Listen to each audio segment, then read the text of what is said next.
Hello guys, my name is Kaczmar and welcome to Geek Factor. Today we'll be taking a look at Pocket Mars. This is what I'll be teaching you how to play.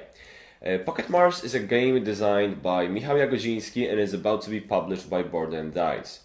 This is a small 1 to 4 players card game. The pre-order for this game will go live very soon. Now the pre-order will take place in 2 stages. The first stage is solely for people who backed Superhot, the card game, on Kickstarter, and that's gonna start on April 2nd. The second stage, which is gonna be an open pre-order for anyone, is gonna take place somewhere around end of April, beginning of May. So feel free, we're gonna go over the rules in this video, and if you see something you like, be sure to check out the pre-order campaign.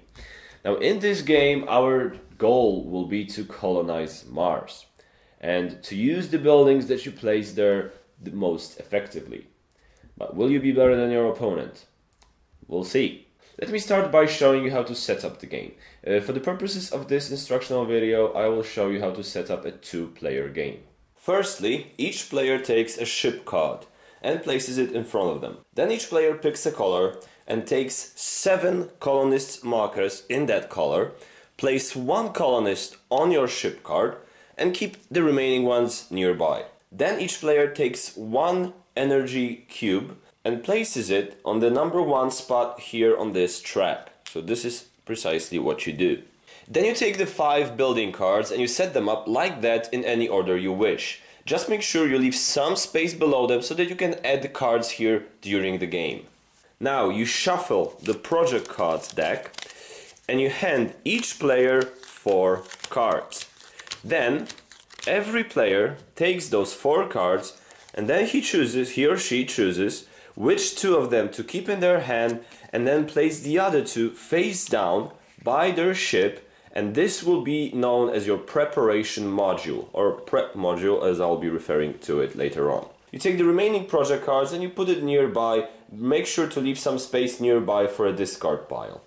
And that's how you set up the game. Now, the game will progress by playing the cards from your hand, from your preparation module, and by moving your colonist cubes around.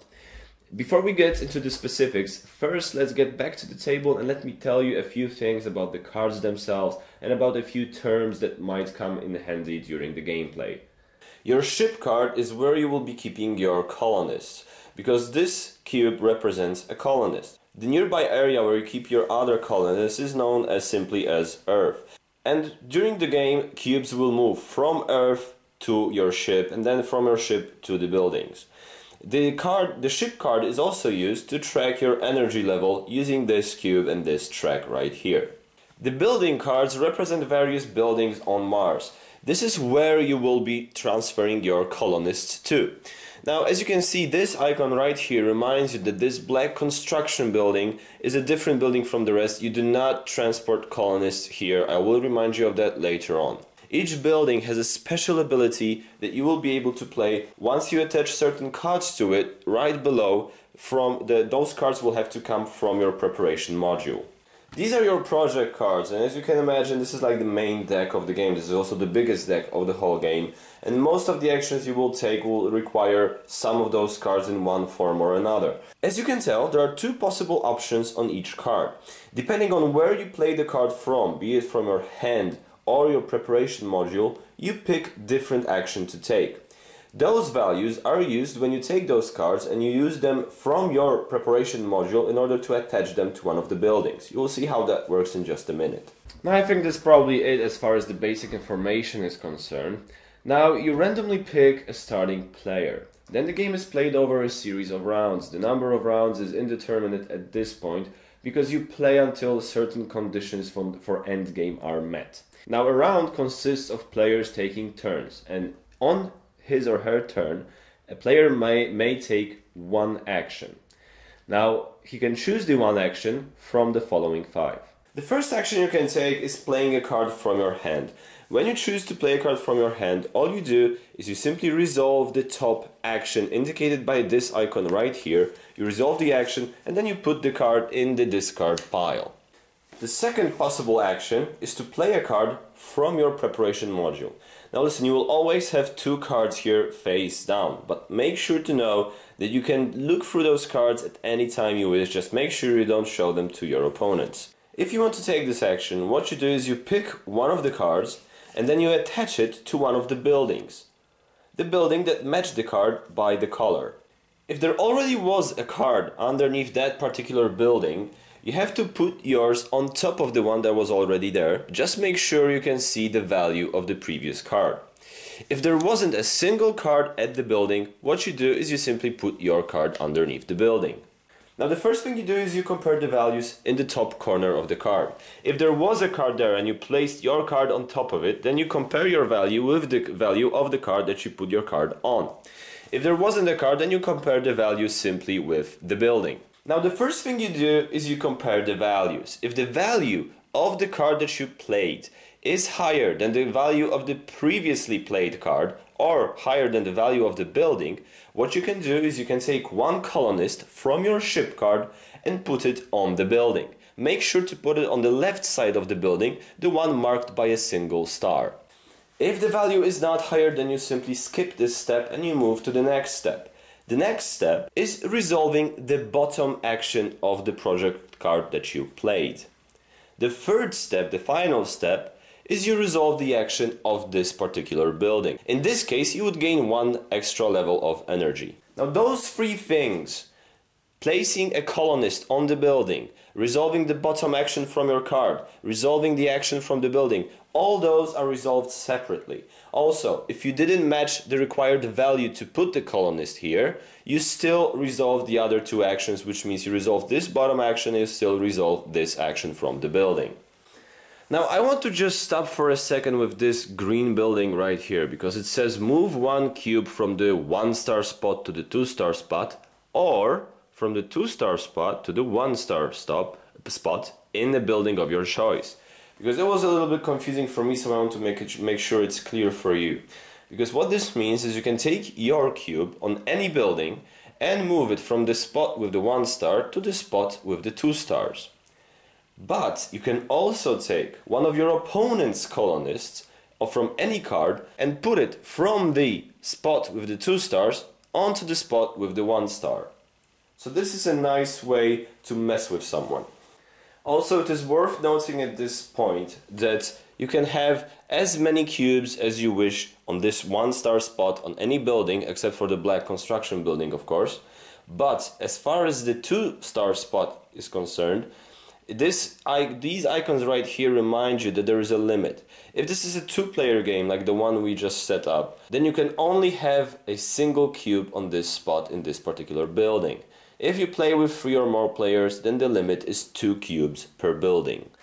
Now the third action is quite similar because it also involves attaching a card to a building. But this time you're taking a card from your opponent's preparation module. You take the card and you attach it to the building with the same color. So in this case I would attach this card to the blue building. Now this time you only perform 2 things. First of all, the owner of this card, so this player right here, performs the bottom action from this card. Then the player who took the card uses this building's ability.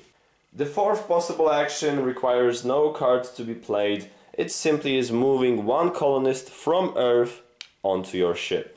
And the fifth and final action is you take your preparation module cards, you choose one of them, you discard it, you put it in the discard pile, and for doing that you get to raise your energy level by 1. You then take one card from the deck, and of the 3 that you now have in your hand, you take one and you put it in your preparation module. Now those were the actions. Now listen, at the end of your turn, once you performed an action, you have to check if everything is okay with the 4 cards per player rule. Now this rule states that after every time that you finish playing your turn, you have to check if you have exactly 4 cards in your area, which means your preparation module and your hand. You first check your preparation module. If there are 2 cards there, everything's fine. If there's only 1 card there, you take 1 card from your hand and you put it on your preparation module. Now listen, anytime you put cards into your preparation module, be sure to remember that you cannot take those cards back. You can't just randomly, or just decide, okay, you know what, I want to have this card in the preparation module and I want to have this card in my hand. This is going to be much better. You can't do that. Once you place the cards in the preparation module, they stay there. So if you see that there is only one card there, you take one from your hand and you put it in the preparation module. Then you check to see if there are two cards in your hand. If you're missing one card, you only have the one card in your hand, then what you do is you take one card from the deck and you put it in your hand. That's basically how you go about checking the 4 cards per player rule. Remember, if this deck ever runs out, you reshuffle the discard pile and you create a new deck from the discard pile. Now, after each player finished taking their turns, you check to see if the endgame conditions are met. There are 2 endgame conditions. One of them is one player placing a 7th colonist on Mars from their ship. So if one player is out of his colonists, each and every single one of their colonists is on Mars in one of the buildings, that triggers the endgame. The second condition is reshuffling the discard pile. Once the deck was depleted and you reshuffle the discard pile, then you play one more round and then you round up the score. So the difference here is that once you see that one of the player placed a 7th colonist, you immediately round up the score after that round.